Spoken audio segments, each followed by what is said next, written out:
Hello, America. Welcome to Your Leo Nation. I am the Chief, Mark Garrett, happily retired Chief, that is. At Your Leo Nation, you know that we believe in and support the rule of law. You know what? And supporting the rule of law, enforcing the rule of law comes in a lot of different shapes and forms, sizes, capacities, equipment, officers. And we have two men on today who I worked with for quite some time, a long time ago, who actually served in a very specialized capacity with the California Highway Patrol. And that capacity is in the form of our air operations team unit, specifically in Southern Division.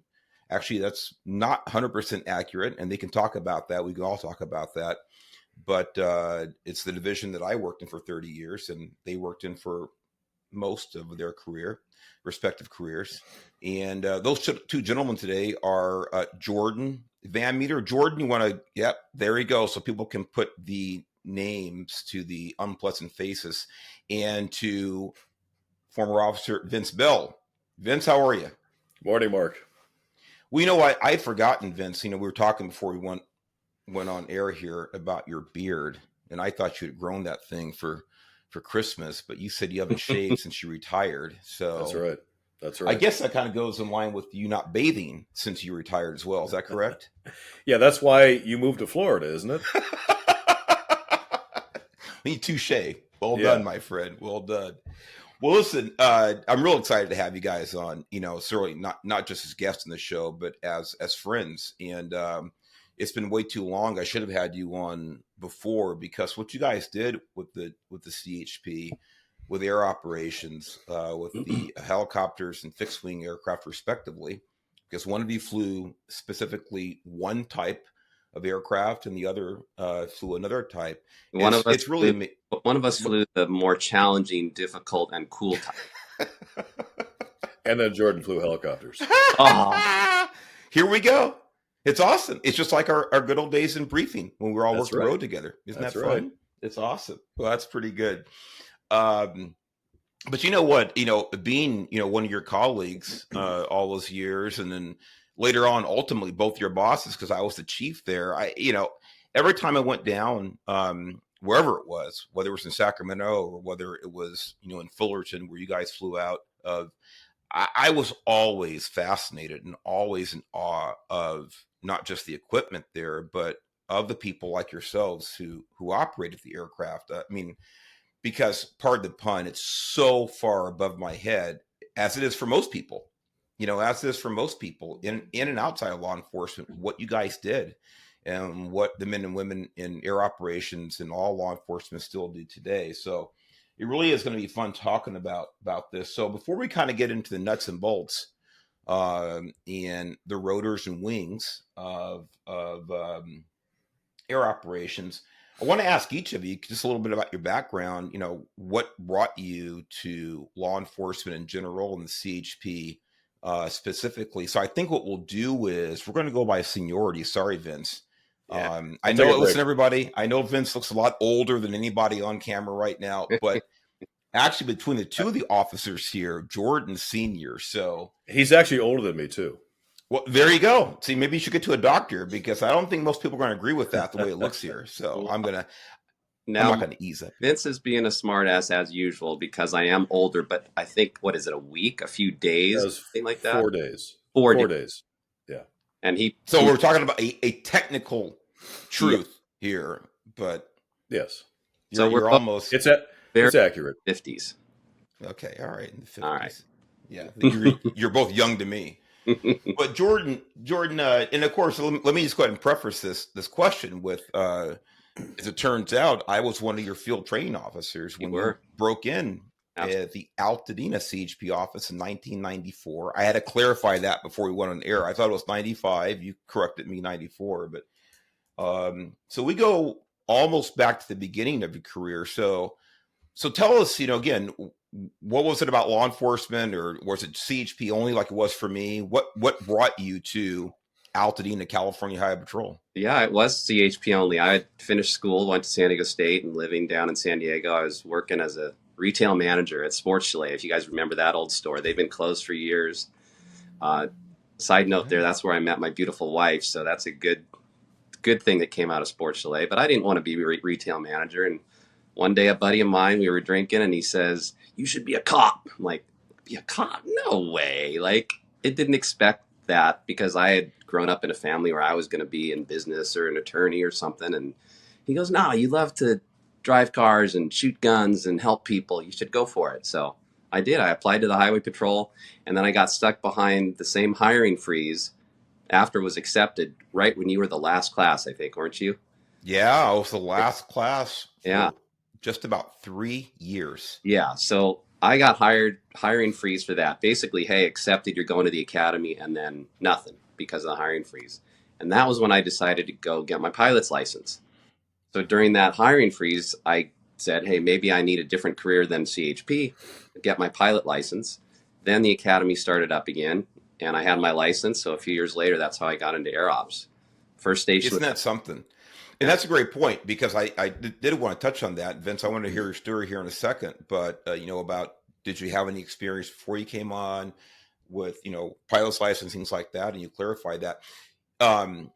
Going back to the hiring freeze, it's really fascinating. And again, just to make this clear, the CHP Academy closed for about 3 years after I graduated. I was the last officer to get sworn in there out of the last class for about 3 years, and you were in the next class. And so even though our ID numbers look like we were like classmates, it's about 3 years apart. The funny thing about this, Jordan, is you don't realize how close you and I came to being classmates. And the reason is, this is the truth. They lost my recommendation for hire from the background investigators in Southern Division at cadet hiring in Sacramento. It got sent up there, and I was supposed to go in the class before I actually did. And my packet somehow got misplaced up there. No, computer stuff at the time, back in 1990. And so I called. I thought, man, they're going to just kick me out of the whole process, because I'm going to aggravate them by calling. I called and checked, and I talked with an officer. The officer's name was Skip Carter. In cadet hiring. Skip Carter went on to be the deputy commissioner of the California Highway Patrol. Yep. Number 2 in charge of the CHP, actually responsible for daily operations for the department. At the time, he was an officer. I found that out later on. But I remember I got a hold of Officer Skip Carter, and he's like, "What's your name?" "Okay, hey, can I give you a call back in about a half an hour?" "Yeah, yes, sir. Yes, sir. Let me look around here." He called back, and I answered the phone. No caller ID at the time. Yeah. "Hello. Hey, I'm looking for Mark Garrett." "Yes, sir. This is Mark Garrett. Hey, this is Officer Carter from cadet hiring in Sacramento." He said, right away, he said, "You should have been in the last class." I almost start crying, because I was so angry that this happened. But I was so relieved at the same time he said that, because I knew it was good to go. He said, "Hey, the class starts." It was 3 weeks. "The class starts November 5th. Can you be here?" "Yes, sir. Yes, sir. Yes, sir." But if I had not made that phone call, you and I would have been classmates. Interesting. Yeah, just the way it works. So 3 years later. 3 years later. Yeah. 3 years later, because if I called later on, or they would have called me and say, "Hey, you got recommended for the academy, but you're not going to start until 3 months or 6 months." They didn't know at the time how long the academy would be closed, of course. Yeah. But it would have taken 3 more years for me to get in, and so that's how life swings on a chance. That phone call, I did the same thing too, because I knew that the hiring freeze was on. They said it would be about 2 years. So I called down to Border Division, and I said, "How's it going? I'd like to inquire about my application. And I know there's a hiring freeze. I was wondering if the academy is going to be starting up soon." I had heard that. Nice lady answers the phone, clerical person, and she says, "Well, let me look you up." So she looks me up, and she goes, "Oh, Mr. Van Meter, you've been dropped from the list because it's been over 2 years, but you're more than welcome to pick up an application at your nearest Highway Patrol office." So this is after the whole application process, the whole boondoggle, everything, background, everything, 2 years of waiting. And I lost it a little bit. I said, "Are you kidding me?" or something like that, right? Mm-hmm. So sure enough, I went right down. I got another application. I applied. I went through the whole thing, and it happened rapidly, right? Because nothing had changed. I hadn't moved. I go to my final background interview at Border Division, and I walk in, and I didn't know it at the time, but it was Warren Stanley, Oh my God. sergeant, right? And I walk in, shake his hand for my final background interview, and he says, "Van Meter, oh, you're the one that went off on my clerical person." Ooh, wow. You know the lesson. Jordan, now do you want to tell everybody who Warren Stanley is? Yeah. So he ended up promoting. How high did he go? I don't remember. He was commissioner. Commissioner. Became commissioner, right? He was the boss. Yeah. So it was a lesson on that very first day of how small the highway patrol is, and probably all law enforcement agencies, and how word travels fast and how your reputation sticks with you. So I worked 100%. beginning to earn a good reputation because I didn't want that bad reputation, but valuable. Yeah, you learn to keep your mouth shut. Exactly. Well, you two did. But anyway, that's a topic for a different story, a different show. So Vince, tell us about yourself and your road to the Highway Patrol and ultimately to air operations. Yeah, it was a kind of a similar background as Jordan, and I had was working. I worked for a bank in downtown Los Angeles and wanted to do something else. And at that time I learned to fly. I actually went and got my pilot's license in about 1990, and from there tried to decide what to do. Wanted to move on from the banking world. And there was one time that I was sitting in the backyard and a CHP airplane flew overhead. And the proverbial light bulb goes on over your head. That literally happened with me. The light bulb went off and I realized, hey, wait a minute. They have airplanes. And so I applied to the Highway Patrol, and eventually, after several years, got into the air operations program. See, now that's interesting. So, Jordan, you made it clear that the Highway Patrol was the only agency you applied for, and Vince, it sounds the same for you. Is that right? No, I applied to FBI and Secret Service also. Oh, you did? And CHP answered up first. Oh, there you go. Say, too bad for you, Secret Service and FBI. You lost a good one. That is interesting. The Highway Patrol was the only agency I applied to as well, like you, Jordan. And Vince, you said that you got inspired by seeing a CHP. It was a helicopter or a fixed wing that flew over your house? Airplane. Yep. Isn't that something? That's crazy. And that's what I was going to ask you next, or you guys both talked about, you actually had pilot's licenses before you applied to the department. Well, actually, you got yours in the interim, Jordan, after you applied, right? Yep. While you were waiting. Yep. Yeah, after I had the option of maybe a different total career, I hadn't even thought at that point of combining the two. Yeah. So with that said, so you guys couldn't school me. I mean, I think I know the answer to this, but I want to clarify, especially for the audience. Do you have to have a pilot's license in order to, once you're on the department, to apply to be a pilot for the department, or does the department train people from the start? And anybody can answer.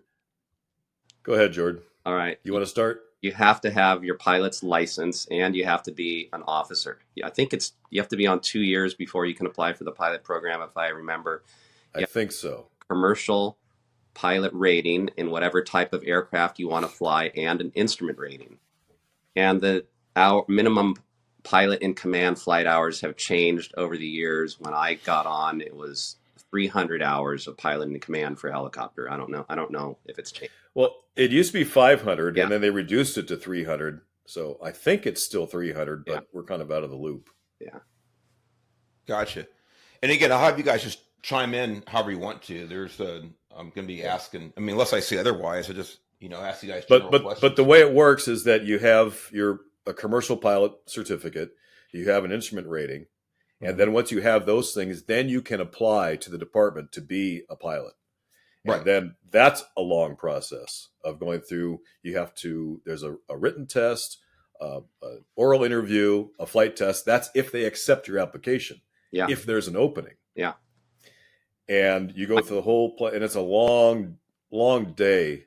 And you go through that, and then you get put on a list. and you can sit in that list for a year before there's an Well, opening this is somewhere. it's a perfect segue because I want you guys to talk about, and this is great. I didn't know that. I did not know that. And what you're talking about, Vince, this is just the process to get accepted to the training program. That's Yes. right. This is not Yes. training yet.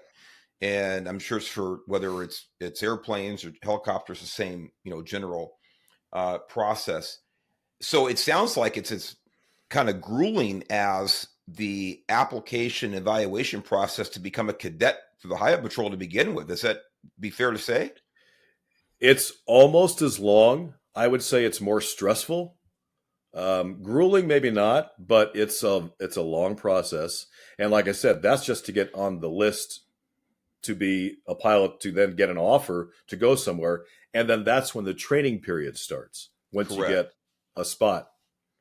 And Mark, So this is what I'm curious about. Jordan, go ahead. yeah, I find it something that maybe not everyone knows, that just because you make it on that list, so that means you meet all of the qualifications, you've written tested, you've flight tested, you're an officer in good standing, now you're on the list.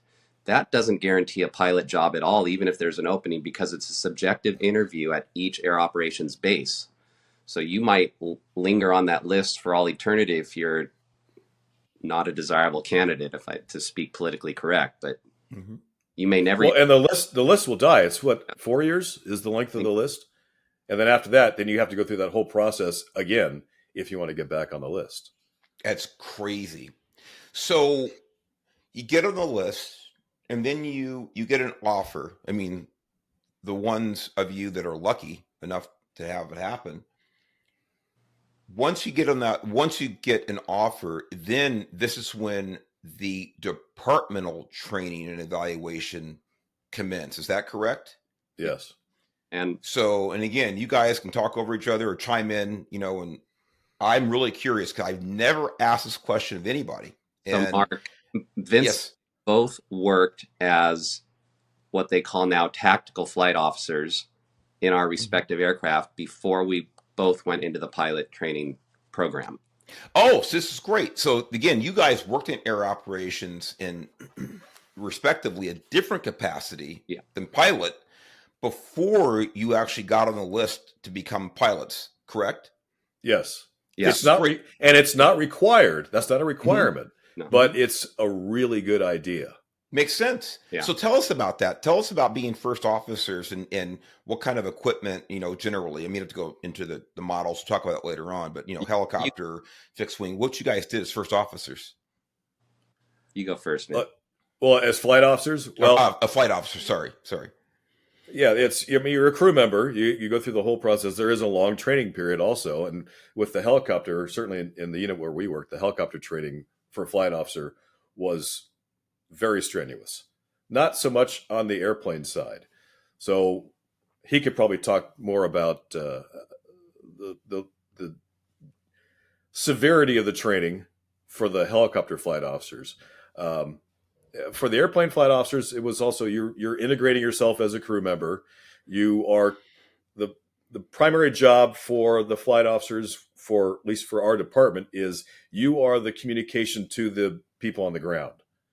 So you are responsible for what goes on the ground, and actually you are, the way they look at it, kind of in command of the mission as it's being worked. And you tell a pilot where we need to go, and the pilot then is responsible for the operation of the aircraft. And dealing with air traffic control and making sure that all the equipment is working properly. But the flight officer is the one who actually communicates to the officers on the ground and tells them what to do, what they should be doing, or where to get out of, or what to look for. Interesting. Jordan, you wanted to chime in there, I think? Sure. I mean, that, depending on the knowledge of your audience, it's a two-person crew in a law enforcement aircraft most of the time. And there's a pilot, like Vince said, that gets the aircraft where it needs to be to do the work. But it's the tactical flight officer that literally does all the work. All of the communication to and from the aircraft to the ground, to whoever they're working with on the ground, all of the equipment, whatever they have on board, from cameras to searchlights to binoculars to maps to everything. So it's a team effort with the pilot getting the crew member who's doing all the hard work, the flight officer, to do the work. And I think for both of us, Vince would agree that having that job first made us better when we switched seats and became pilots. Oh yeah. Both had Oh an yeah. understanding of what that person needed in that seat. So we could position the aircraft, the altitude, everything that had to do with getting us there to make that call successful. Having that knowledge before really, really helped. Yeah, I would certainly think so. I mean, it would give you a really a holistic view of all the operations of both crew members. It makes total sense. And I do remember, and Vince, I honestly, to be totally transparent, I didn't remember that you were a flight officer first. Jordan, I knew that you worked.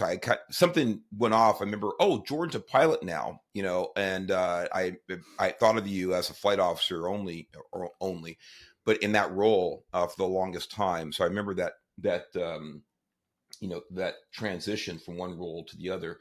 Let me ask you this, because I'm taking notes as you guys are talking, because every time you guys say something that it rings a bell, no pun intended, Vince, about other stuff. So as a flight officer in either vehicle, whether it's the helicopter or an airplane, do you have any training in actually operating the vehicle itself for emergency purposes? And are you able to get it on the ground, or is that something that's completely separate between the two people in the front seat? Yeah. Yes. They do what's called, for the Highway Patrol, we called it pinch hit training. And it was enough training that all the flight officers would receive in the event of the pilot becoming incapacitated. The concept was that flight officer would have enough skill to take control of the aircraft and land it safely. And, a heart attack or got shot or who knows, right? It would be a great thing to have. And, for Vince and I being already pilots, we didn't get that, but it was, well, actually, now that I remember, they did use it as a justification to give me a little extra flight time. So even though I was a pilot, when they were giving me pinch hit training, I was being trained by a flight instructor so I could log the flight time, which was pretty cool. Yeah. Which is necessary. Helps because you got to build those hours. Yeah. Yeah. Really And that's in a good, Vince, go ahead. Well, I was going to say that actually, we were talking about the pinch hit training. That actually happened to one of our helicopters in about 2006 or so. One of our helicopters was flying down near Los Alamitos Army Air Base, and a seagull went through the windscreen, hit the pilot, filled the helicopter with blood and feathers, and for a brief time, it actually incapacitated the pilot flying the helicopter. Yeah. And the flight officer, who was not a pilot, because he had the training and had the experience, took the controls, put the helicopter down on the ground. And they actually had 3 guys on board that day. They had there was a guy in the back seat who was helping out. And so that, potentially that saved 3 officers' lives. That is fascinating. I remember that incident. I forgotten about it till you brought it up, and that's why it's so cool to have you guys on talking about these things. It also reminds me of another incident in an airplane in Border Division, and that's down San Diego area. It was around the same time. I cannot remember the exact year, but it was probably between about 2000 and I don't know, maybe it was 2008 or 9. I can't remember exactly. But we had a airplane pilot who lost his life in Border Division, and he was solo in the airplane. I don't know if either of you remember that incident, but Never. I can't remember if there was ever a cause. I mean, I'm assuming it may have been a medical emergency. I'm not sure if it was ever determined, but he was solo in the plane. Now, was that unusual for a pilot to fly solo? Does it happen? Obviously, I guess it was authorized because he was doing it. But does that happen much, or are you guys familiar with that? Yeah, that was Dan Benavides he was my junior class out of the academy. And he was a pilot out of Thermal, and it was May of, I think, 2010. Okay, that's 8 or 9. He had a medical issue and flew into Boughton. He was solo in the airplane. So flying again, solo. If he had a flight officer, mm-hmm. and we don't want to even really go this far, but if he had a flight officer with him, it might have had a different outcome. Yeah. So how often does it happen that you have a pilot flying solo, or was that just a logistical issue with, personnel not being available, or is that like SOP for certain divisions? Because I don't know. Well, it's there's different procedures and different ways that things are done in different parts of the state, Hmm. and even different aircraft for different parts of the state. This is was this unit operates out of Thermal, which is a very rural area, and they didn't do a lot of police work. They did a lot of speed enforcement, a lot of search and rescue, and this was a place that on the helicopter they have flight officers, but on the airplane back then anyway, they didn't have. They had one flight officer for the entire office, and Uh, they were generally solo. So you get areas like up in Northern California, Redding, hmm the unit up there. Apple Valley would be solo hmm pilot once in a while, or most of the time. And things have changed. We've got some different equipment now, hmm but that was the way that they flew, and that was the way that the Highway Patrol flew for most of the air operations existence. Yeah, in the early days they did it like that all the time. That was it, single pilot. Yeah, on the Interesting. airplane side. On the airplane side.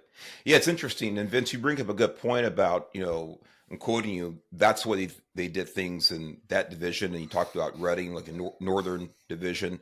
And I've said on the show before, for people who, are just tuning in for the first time, there are 8 field divisions of the California Highway Patrol. And those field divisions are geographic areas throughout the state. And for the most part, and again, you guys flew in Los Angeles and Orange County, and I understand that. But for simplicity's sake, we'll just say Southern Division um, is where we all worked for a long time. That's one of the 8 field divisions. And then again, Vince, you brought up a good point about quote unquote police work.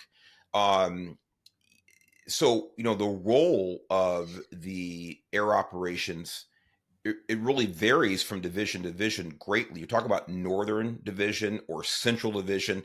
I mean, it's almost all search and rescue, because when you get into these rural areas and out in Thermal, which is really, just kind of north of the Mexican border and, down that way, you get these rural areas, the California Highway Patrol, that's it for air operations, certainly robust air operations. And so local law enforcement or even federal agencies really rely on the CHP for a lot of the air operations functions, responsibilities, resources, things like that. When you get into Los Angeles County, of course, where you guys spend a lot of time up in the air, you have LAPD, you have LA County Sheriffs, you have LAFD, you have LA County Fire. You have a lot of resources going on there with their operations. So the roles really change depending on where you are geographically.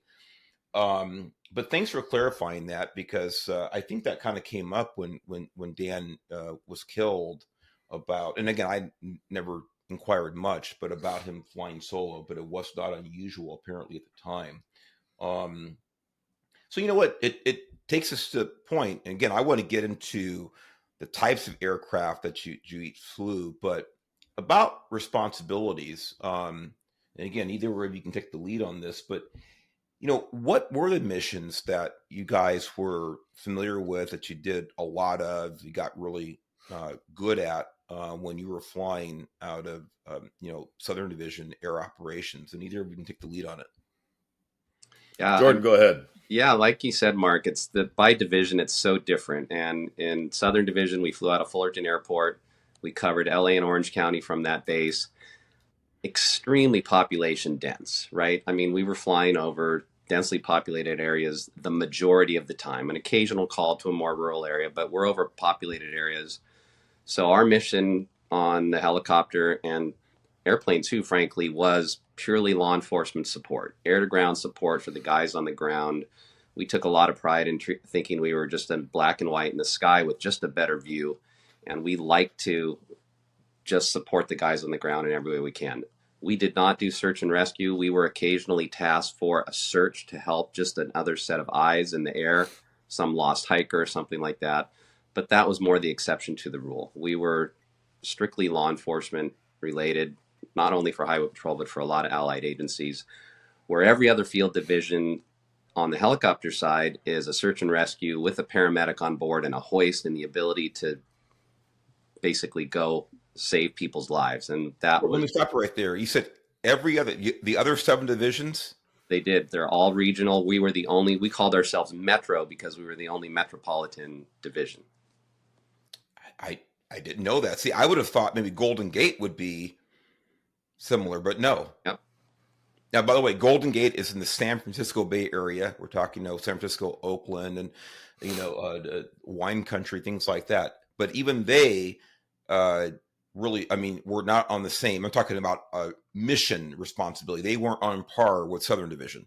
Well, I wouldn't say they weren't on par, but it was a additional mission responsibility that they had. Mhm. Certainly proud and super capable at the law enforcement side of things, and they did the search and rescue part of it too. Mm-hmm. We focused just on the law enforcement side. Yeah, the interesting thing is that if the training was the same and all the equipment was basically the same, and so if we had to move from Orange County to Marin County and go work something, we could work up there because we knew what to do. We had the same equipment and had the same training. Yeah. Now, you and said vice the same versa. training events. Yeah, the same. Yeah.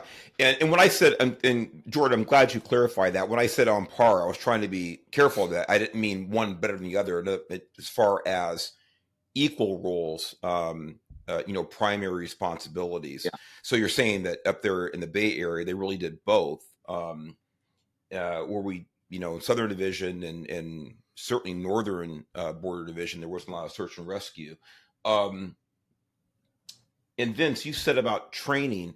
Now, is it my misunderstanding that certain divisions required the flight officers to be paramedics, or was that every division? That's every other division, and that's just the helicopter paramedics, not on the airplane. Correct. So every division except for Southern Division, the flight officers were paramedics. Correct. Yes, generally speaking. Generally. Some of them were EMTs in the process of becoming paramedics, and they would still could be a flight crew. But that was the goal, was always a standardized fleet with the regional helicopters having a pilot and a paramedic as the flight officer. And that was always the goal. But of course, staffing and equipment, all those things were always a challenge. As you know, in law enforcement, you're always playing catch up to try to get what you want. Yeah.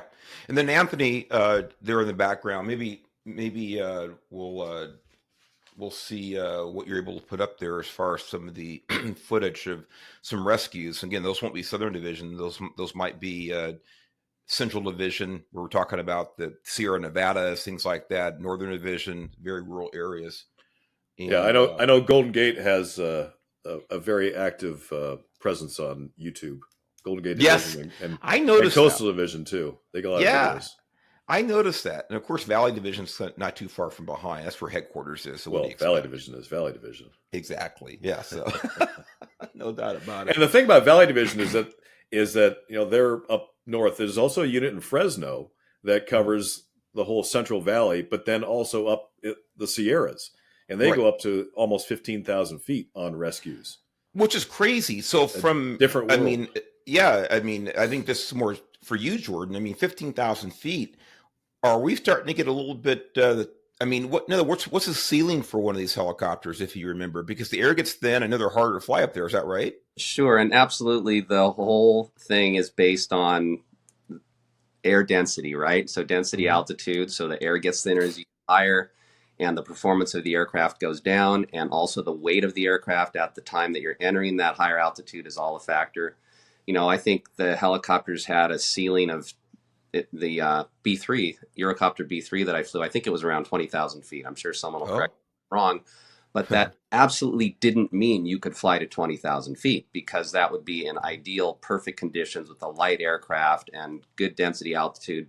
But those aircraft that we all flew were completely maxed out on weight on the helicopter side because they had so much equipment. There were times where with 2 flight crew members, we could not even put a full tank of gas on because of the basic gross weight of the helicopter would have exceeded the limitations. So if you're heavy and you're trying to go high, it's not good. So they would strip out a lot of equipment before they do these high altitude missions. And if you can find it, there's some amazing footage of CHP aircraft up in Yosemite Valley rescuing people off of the side of cliffs. And it's spectacular. With one skid on a rock. Yeah, I mean it's Balance on a rock. Yeah. It is amazing, Vince, and yeah, Jordan, you're talking about that. 'Cause I watched those videos. I watched those videos when I was still in the department, and look, I want to get back to the mission you guys performed, especially with allied agencies. If you can talk about that, if that was a big role, but and of course with our own agency, but. I was always so proud. I was always so proud of the department to watch those videos and to watch the MISs come through. Those are teletypes that we would get about significant events throughout the state. Because, people, they think of the Highway Patrol as just, mostly motorcycles, which they're way too few of the motorcycles on the job now, but they think of, chips, and they think of patrol cars out on the freeway and stopping people writing tickets. And the truth is, it's that image is becoming kind of less and less of the total reality of the department as we move forward in time because of all the responsibilities the CHP has taken on. But one of the things that's terribly overlooked in the public eye, and understandably, is air operations. That's why it's so interesting and cool to have you guys on talking about it.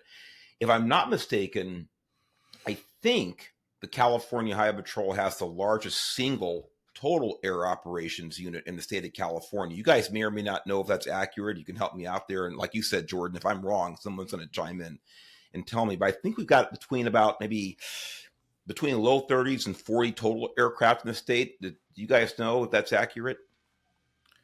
Yeah, it's right around 32 or 33, I think. Mm-hmm. Yeah. Give or take. So I think for one department, it's probably, I know it's larger than both LAPD and LA County Sheriff's Department. They're pretty close to that. Well, I think they are. LAPD, both of them are pretty close to that with their total number of aircraft, which is, it's mind-boggling, with the LA County doing just the county of LA and LA City doing just the city. But those programs are very large. They are. Yeah. Yeah. I had the opportunity to fly one time with LAPD, and that was a real pleasure. I've flown obviously a number of times with the CHP, but they were very friendly with LAPD to have me come on board, and I really appreciate that. So speaking of that, could you guys give us just a little overview about, you pick an event or pick a type of event, it doesn't have to be a real one, but when a high stress, high profile, dangerous, certainly for the men and women on the ground, incident or type of incident where you guys are coordinating, whether pursuit, perimeter, a crime scene, apprehension, what it's like with communication. And it could be with CHP or it could be with allied agency, but I want the audience to know actually what you guys did with these very significant events, how things actually worked. And either of you can take the lead again. It's so funny, Mark, for both of us, I think doing this job for 20 plus years and then the sheer number of incidents that we were involved in was pretty mind-boggling because they call the helicopter when it's a big incident. They call the airplane when it's a big incident. So the aircraft doesn't get there until it's significant most of the time, especially pursuits or shootings or things like that. So I'm trying to think of one that really comes to mind, and there was one that was pretty interesting because I was out flying with my partner in sort of the East LA area, and we get a call over the radio that there is a naked woman running down the street with handcuffs behind her back. And we just happen to be pretty close into the area. So I'm flying, and my partner and I get there, and he looks down in the neighborhood, and sure enough, he sees a naked woman running down the street with handcuffs behind her back. So we locate her, we start calling the units in. A sheriff's helicopter came at the same time as an example of working together with another unit, our air operations unit. They got above us, so we were stacked too deep. And we start to realize that this is associated with another report of a guy in his front yard with a firearm, a handgun, and shirt off, tattooed, sort of motorcycle gang sort of type of character. Turns out that he had in fact kidnapped her, held her in his house for some unknown time, and she had escaped and ran down the street.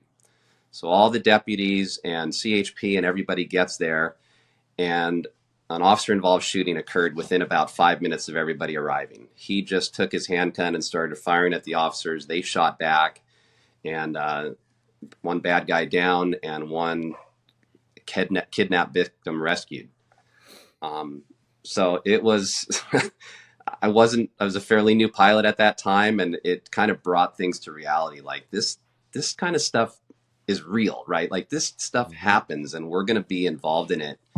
And it taught a lesson like, hey, don't think any call is not true. You know, naked woman running down the street with handcuffs, it could be true. Yeah.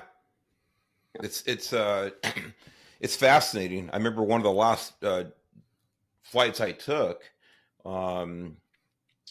with a buddy of ours. We ended up on a perimeter for, I believe it was LA County Sheriff's Department, and we were up there orbiting for quite some time. I was getting dizzy. I mean, Yeah. it's tight, and those guys are talking to the air unit and asking for coordination. I think their unit finally got there and either took over or assisted. Obviously, it's cleaner communications, agency to agency. But we were up there for a long time. I was kind of thinking the same thing. So, man, those people on the ground are really depending on what these two gentlemen up here in front of me are doing in this helicopter right now, and really, really relying on them. And it's a great point you make. You wake up and it's like, man, this is real. What any misconceptions that you think that people have about we'll talk about law enforcement in the air in general, because I don't think most people know the difference between CHP or LAPD or NYPD up in the air when they see a helicopter. But you're talking to friends, neighbors, or things like this, or things on the internet. Have you guys ever looked at something or talked to somebody and said, "Oh my God, it's so ridiculous," or anything like that? Or do people kind of have a general sense of what you do up there? Yeah, I think most people don't really even know what we do or what it's like for us up there. And they assume things, but they generally don't have a very good, unless like you, they've gone and ridden along. They really don't have an idea of what they think, that if there's a police helicopter overhead, that they can see everything that's going on everywhere. And this is a good point. Certainly Go not ahead. the case. That's certainly not the case. And I know on the airplane side, we've had so many different types of equipment over the years. And I want to talk about that. So Right. hold that in the bag, but go ahead. Okay. So we start off, when I first started, we were a pretty low level, about the same altitude as the helicopters. And the aircraft that we have now, it's much higher with a camera. And so you see different things. You see things in a different way. Some things you can see better, some things you can see worse.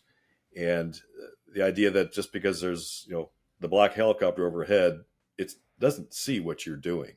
They can't see you. And so people think that we can see everything all the time, and that's just not the case. It's really interesting, and I think it's a great segue here to get into the actual equipment that you guys flew and the technology in that equipment as part of the overall unit. But I remember being out, especially that last flight that I took. I think it was the last flight I took before I retired, and even knowing you were in the right location, as you got the ground, you say, "Yeah, okay, yeah, that's it, yeah, whatever," telling you where to go. And I'm looking down, go, "What the hell am I looking at?" I'm looking down. It's like, how do these guys see anything?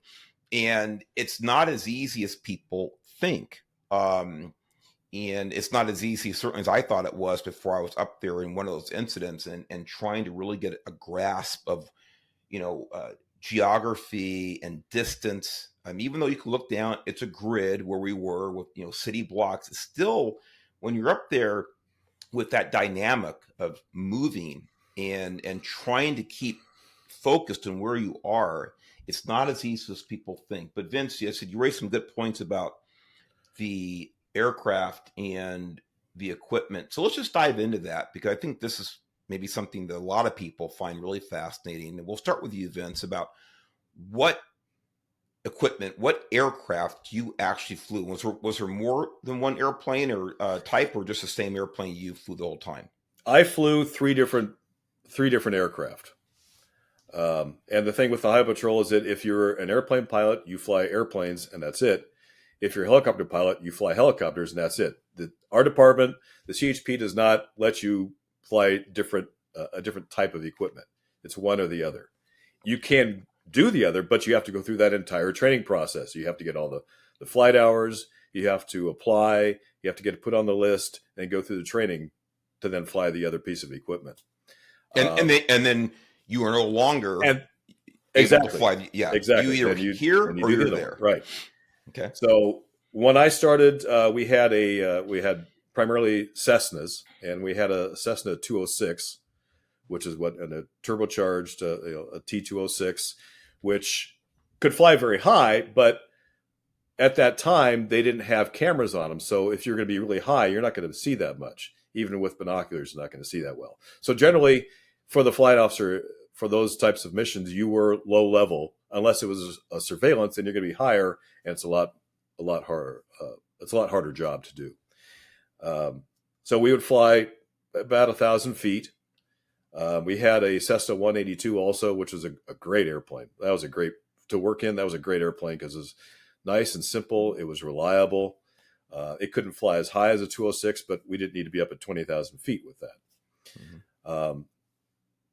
They're in the process, or they've been in the process of replacing those planes with a plane called a GA8, which is actually an Australian airplane that they don't make anymore. So I think they're finding something else to get now. But that plane had a camera. They actually built a specific equipment, a camera that would deploy out of the bottom of the plane. And so that plane we'd fly up at like between 4,000 to 6,000 feet. And it had a very powerful camera. And in this case, the flight officer, instead of sitting right next to the pilot, would sit in back at a big workstation and work back there. And that was ended up being a very different way of doing things, very good way to do it. And what we would do, and this will segue into with the helicopters, is that if we get an incident, you're talking about interesting incidents. If we would get an incident, say a pursuit, we would actually launch the helicopter and the airplane both to go after the pursuit. Helicopter be low at maybe 500-700 feet, and airplane to go up to about 4,500 feet, and we could cover the same incident at two different levels, with two different ways. And with the camera, you can record the entire incident. Interesting. For later use in court. So the Australian airplane, what was that again?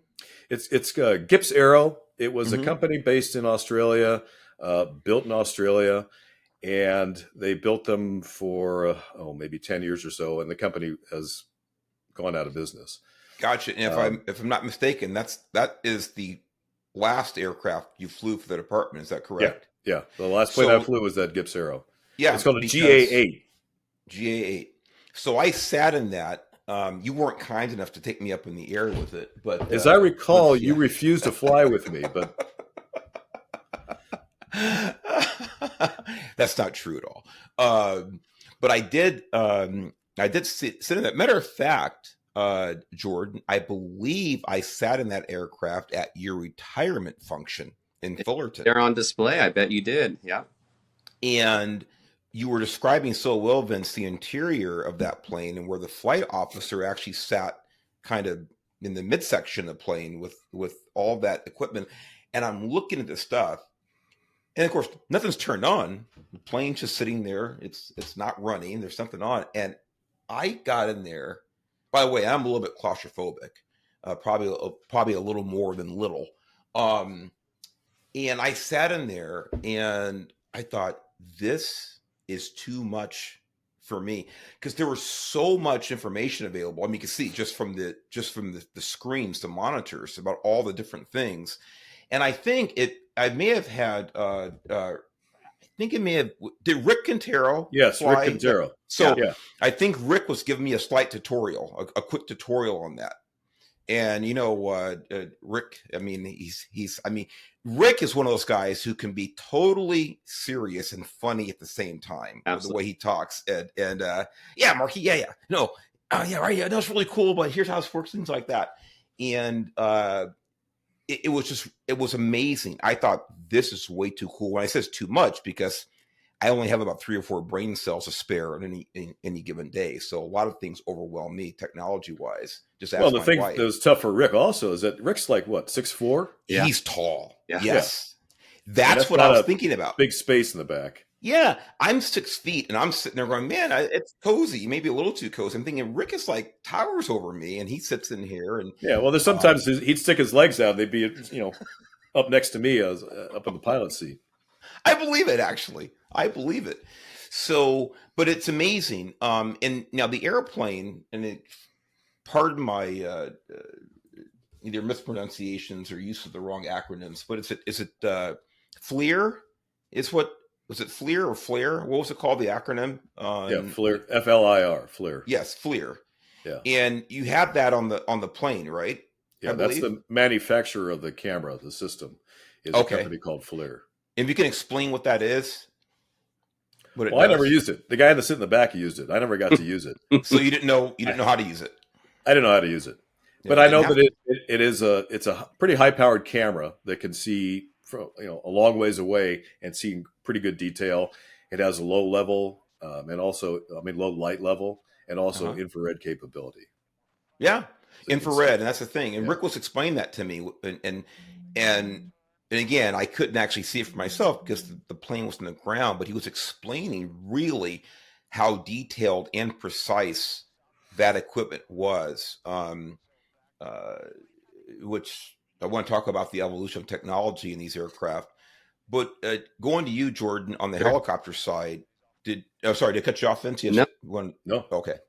On the helicopter side, tell us what you can remember about the similar equipment, as far as optical things or whatever equipment that you thought was fascinating that was really good on the helicopters. And while you guys were talking and Vince was talking about being in that 182 and the mission that they had and the evolution of the technology and the equipment in the 20 years that I was there would blow your mind. I want to hear about it. Yeah, when I first started in the helicopter as an observer, we had a night sun searchlight, a pair of binoculars, and a Thomas guide on our lap. That was it. So we would. Wow. By the way, I don't know.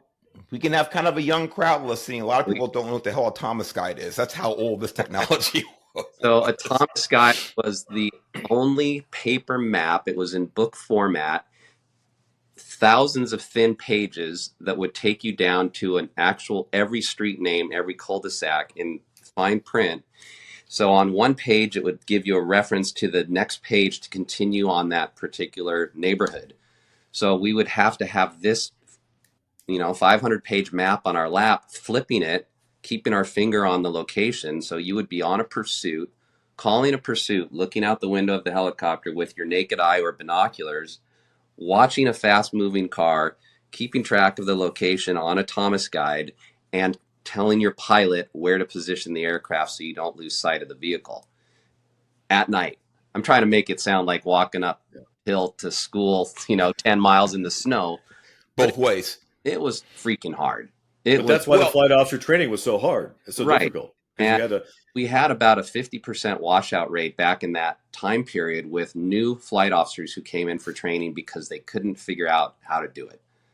So this is, and I want to go from there. This is really important for people to appreciate, like I said, about the evolution of technology and how difficult it was when you started, because it was the same thing. Well, not the same thing. You're talking three dimensions when you're up in the air, but even on the ground, when you guys came on, when I came on, when dispatch would say, hey, there's this call for you to respond to. And if we're on the freeway, if we're going down to county roads or unincorporated areas in the city, in the county, they would say, there's this call and it's Thomas Guy 535 A6. That's exactly, and you'd have to okay, and it could be like a super emergency call, but you have to stop for a second. You're in the car by yourself. You had a partner in graveyards, a little bit easier. Okay, Mark, get up here, get off a hill, make a right turn, blah, blah, whatever. Yeah. But you're flipping through this Thomas guide real quick to find out, okay, I got to go north on Hill. I got to make a right turn on Orange Grove, make a left turn on Villa, blah, blah, whatever it is. And then try to remember that stuff while you're driving, or put in your lap when you're going code 3, keep flipping the page. That's the way it worked in a car. Yeah, The same way it worked in a helicopter or an airplane, but now you're 3 dimensions trying to find this area. I just wanted to lay that description down for sure. people to understand. This is the way it was when we all came on. And Exactly. that's why it's so important that different departments have different ways that they uh, put the personnel in their aircraft. But that's why it's so important, certainly for us, that to be a flight officer, you had to have a lot of patrol road experience because you had to know what the guys on the ground needed and were doing before you could get up above to give them the advice of what to do.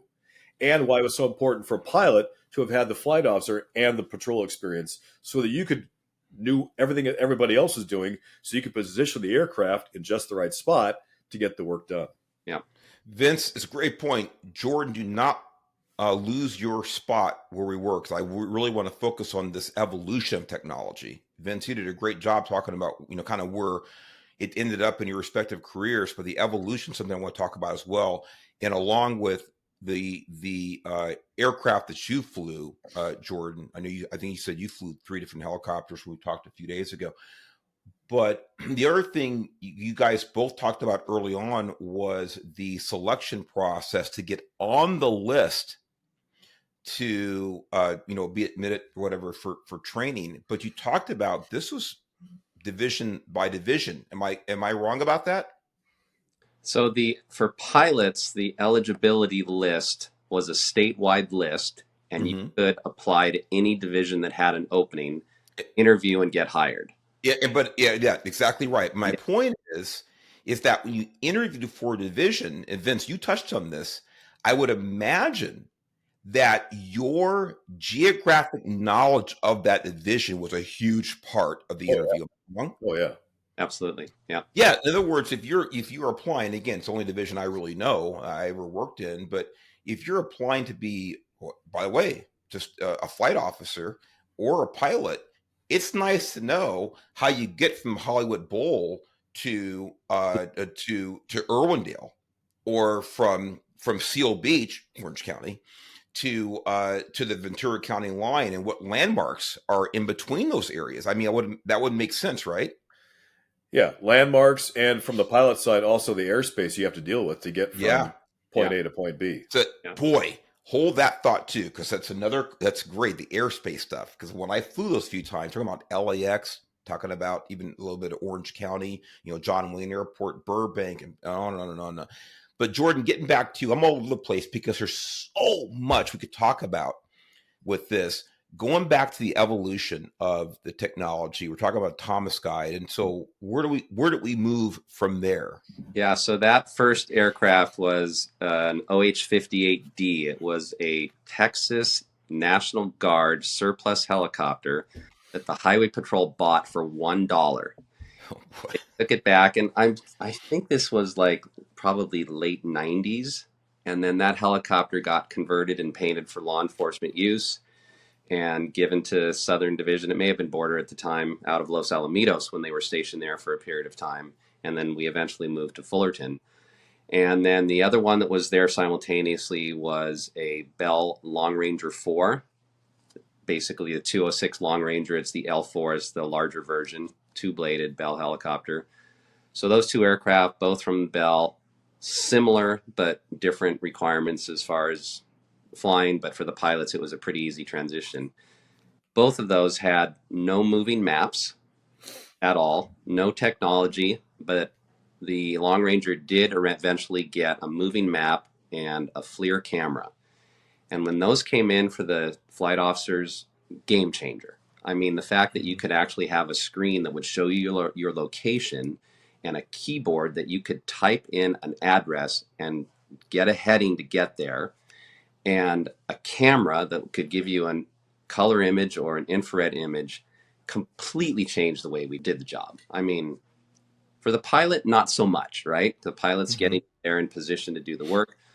But from the tactical flight officer's job, complete game changer to have the camera and a moving map. I mean, that made all the difference in the world. I bet. I do remember. I think back in probably my public affairs and recruitment days in the early 2000s. Probably a ride along it took in one of the aircraft. But I remember the I remember the crew talking to me about that, how excited they were about the moving map. That totally rings a bell. And I can only imagine it, almost like science fiction, going from a piece of paper in the Thomas Sky to something that was actually dynamic, that was actually real time. Yeah. And you talked about the 206, and the first one was the one we bought for $1, the surplus from, what was that model again? So that was an OH-58D. It was a helicopter widely in use with the U.S. Army National Guard for many, many years. And there was surplus equipment back in those days. And they had a program where government agencies could buy these used aircraft and convert them. So there was quite a few OH-58s nationwide during that time. Fairly expensive conversion, for the type of equipment that we needed to carry and the crew members, it was underpowered, honestly. And it was the only one on the Highway Patrol fleet, and it was in Southern Division. Interesting. And what was the final aircraft that you flew, Jordan? So I flew the Eurocopter B3, which is the AS350 B3. It's that current model has now been upgraded to the EC125 is the current version of that. So the B3 was the model just before that, and great helicopter. Well, look at that. So this is the OH-58. That's the OH-58. That's awesome, Vince. That is awesome. Wrong tail number, but it's the OH-58. Yeah, that's the actual same paint job, aircraft configuration, everything. The tail number is a little different, but that's an OH-58. So this is the one that I definitely flew in that one when I was in recruitment back in probably 02 or so. I think I flew in that model helicopter. Would that be right? Yeah, you could have flown in that one, but maybe not the OH-58. I bet you were in the Long Ranger because the OH-58 could barely carry 3 people. Okay, gotcha. So we're in the Long Ranger, black and white helicopter. It could have had an orange tail in the beginning, and then we ended up getting rid of the orange tails and painting them all black and white. Interesting. Yeah. Between the OH-58 and the Long Ranger, and just so everybody knows, Anthony, our producer's chimed in. He's got a great question for Jordan about some of the capabilities and capacities of the various aircraft. Jordan, go ahead. Yeah, I'm afraid I'm not going to be able to come up with that. It's been a long time, and that OH-58 was gone from my memory banks for probably 18 years. It wasn't around long in the beginning of my career. I didn't fly it that much. So see if I can get data, but a little rusty. No, I appreciate the transparency because I think against the law. Look, I can't remember a lot about most of the cars that I drove, and from your perspective, let alone the aircraft, especially 20-something years ago. But we do know that, obviously from that aircraft to where you ended with the Eurocopter, significant improvements in capacity, range, speed, I would imagine. By the way, speaking of speed, on the helicopter, I'm going to go back to you about this, Vince, too. In other words, generally, I understand some of the different capabilities between a fixed-wing aircraft and the helicopters and what they're better at, respectively. But what are some of the speeds, Jordan, that you or let's talk about the speed parameters of the last chopper that you flew? Helicopter. I know a lot of people don't like for me to call choppers, so go ahead. It's all good. You can call it a chopper. Yeah. The speed of the helicopter is limited by the manufacturer, like the top speed, but it's also a power limitation. So if you pull your maximum power, which is either based on torque or temperature, depending on the type of aircraft that you're flying, when you're at that maximum setting, you can get to a certain airspeed based on your weight, based on the density altitude, and not exceeding the limitation for the helicopter, right? So most of the time, the way that B3 was equipped and loaded at sea level where we flew most of the time, we could get that helicopter, if necessary, up to about 120 miles an hour. And that was valid information for report writing and documentation because we could articulate, for example, if we were in a pursuit and the helicopter was at its maximum speed at that moment, and a vehicle was pulling away from us, although there was no radar, no nothing, we could easily articulate that that vehicle was exceeding 120 miles per hour because it was going faster than the helicopter was. Yep. Yeah. Yeah. No, it's good. And Vince, on the fixed wing, what? Now this is interesting. Obviously, a helicopter can hover. A fixed wing cannot do that.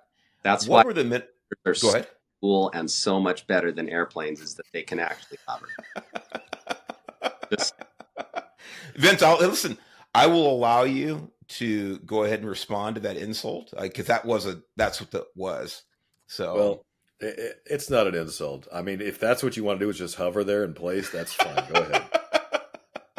So, what are the minimums and maximums on the final aircraft that you flew?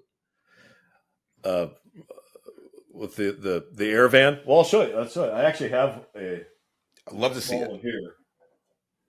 I know we'll have This some is- video of it up This there. is this is the air van, GA8 air van, and as you can see, it's like a box with wings and a propeller up front. So this does not go very fast.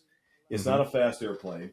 The Cessna 206 that we had was probably the fastest plane that we've, other than like the King Air that they have up in Sacramento.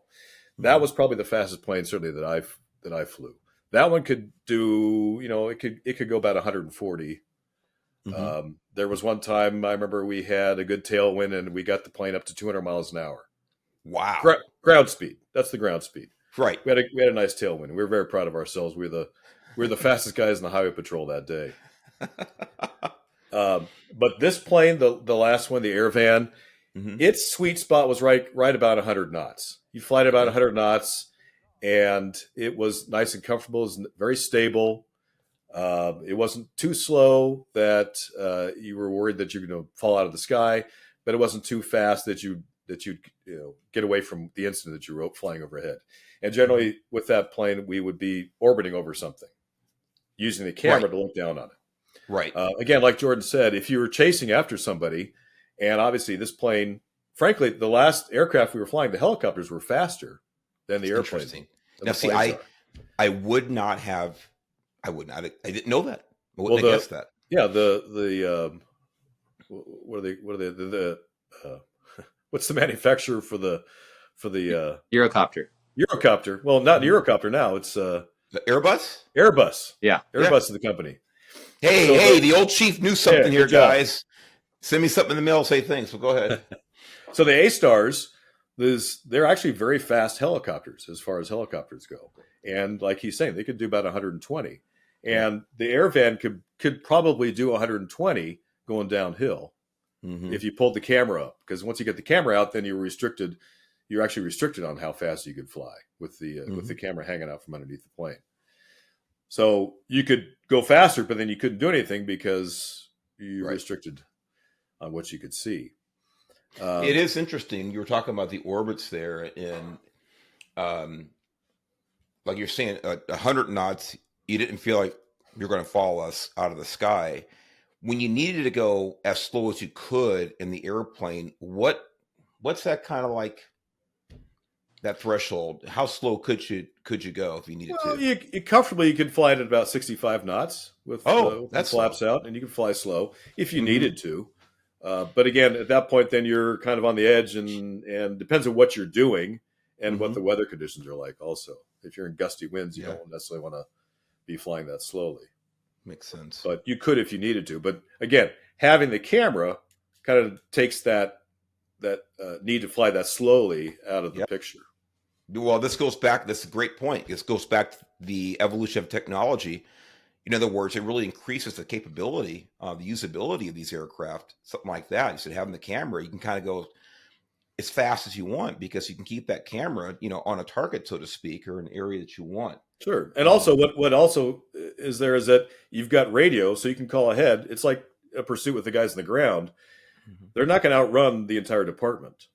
So if you're chasing someone, we had a pursuit that we were following that started up near Lake Castaic, and it went up over the grapevine down into the valley, and I called ahead to another air unit out of Fresno, and they started heading down that way. We handed this pursuit off to this other air unit, and it continued on up for another hour or so until the guy finally crashed, I think, somewhere up near Visalia, something like that. And that's two divisions, everybody. That's one geographic area of the Highway Patrol to another, from Southern Division to Central Division. And this is another example of, you know, how important communications are. Let me ask, as we kind of get near the end of the show, again, this has been fascinating. I want to be careful about trying to stay somewhere in the lanes here, because we could talk about so many aspects of air operations. You guys have been great. What are, either specifically with incident or, you know, kind of general with just ongoing operations, what did you guys find most stressful about your respective roles in air operation? Again, whether it's just you know, daily issues, or whether it's maintenance, or whether it's a particular incident, whatever it is. Jordan, I'll start with you because, again, you're senior. Sure. I think for me, my stressful moments as a pilot on the department were all related to weather, because we would be tasked to fly to missions, and we had weather limitations and rules and visibility requirements, personal limitations for one. And in coastal Southern California, there's low-level clouds all the time. And it was very challenging at night to be flying in poor weather, because in spite of technology, we don't fly unless we can see where we're going. We don't fly in the clouds. It's not a situation where you're on instruments flying through clouds. So we have to be able to see where we're going. There's FAA rules, there's departmental rules, there's personal limitations, and you would get to the edge of those all the time because you didn't want to abandon a call.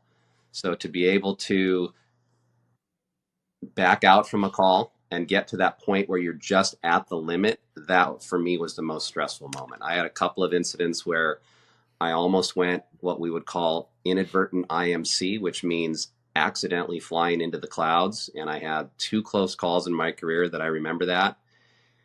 And that's a true emergency. I mean, Kobe Bryant's accident comes to mind as that's what happened to that helicopter. And I came to the edge of that myself many times, 2 times in particular that I remember. And stressful moments, when I think of that, that's the ones that come to mind.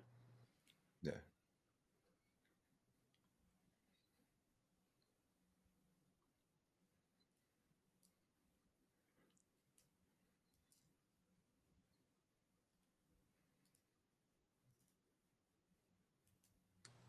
Sure, I certainly will not throw an opinion out as to what happened with that particular pilot. I was not. And Jordan, if you could, because the audience couldn't hear our producer asking the question, if you can just kind of go ahead and tell them what Anthony asked you.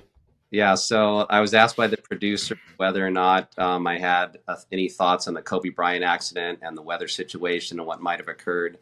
I can tell you that I flew in that exact location in similar weather conditions many, many times.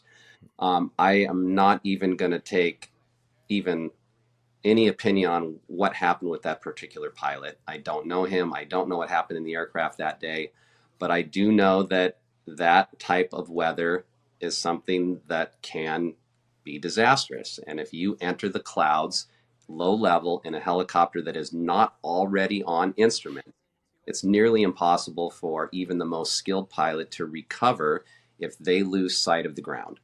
It's very quick. We would practice it where we would be out training and we would have a shield over our eyes, and the trainer that we would manipulate the aircraft and we would lose reference to the ground. It was nearly impossible. So without the proper, very expensive technology and being prepared for it in advance, it is nearly impossible to control a helicopter if you enter the clouds quickly and without preparation. And that was why it was scary for me. I came close to doing that a couple times myself, and those were the most stressful moments I remember flying.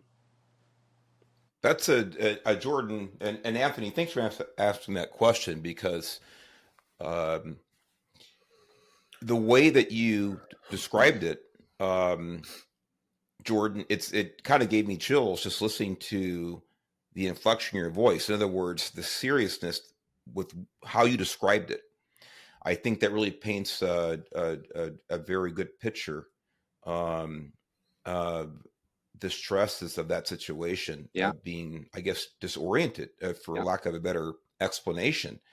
Um, because again, I would assume, being a layperson when it comes to aircraft, I would make the assumption, talk about misconceptions, that okay, you have instruments here. It gives you, I guess, it gives you horizon. It gives you altitude. You would say, okay, I mean, make a left turn and get over here. But it's not. It's not that simple. And like you said, even with the most experienced pilots, they become disoriented and almost impossible to get out of. And of course, we know that in that situation, you said you've been in that same area under similar weather conditions. There was very rough, uneven terrain there, so it added another element to the dangers. We know how it ended, which is terribly tragic. Vince, what about you, with the fixed wing? Is weather, like Jordan said, is that your main Yeah, stress, or were there other on ones? on a daily basis, that's the one thing. I mean, you have maintenance issues, you have maintenance problems, you have concerns with on a day-to-day basis on the status of your aircraft, but you can check that and you can control that. The weather you can't control. And on a day-to-day basis, the weather is the one thing that is going to get you. And like Jordan said, all the CHP pilots are all instrument rated. They all have commercial pilot's licenses. We trained very heavily on instrument procedures, but we didn't fly in instrument conditions that often. On the airplane, we could. The helicopters are not equipped for instrument flight. The airplanes were, so we could fly up through the clouds and get back down through the clouds if we needed to. But like you said, if it's cloudy, there's no reason for us to be up there because you can't see anything anyway. And the whole point for us to be there is to see what's going on the ground. So if you can't see the ground, there's no point in flying that day, or at least for that time.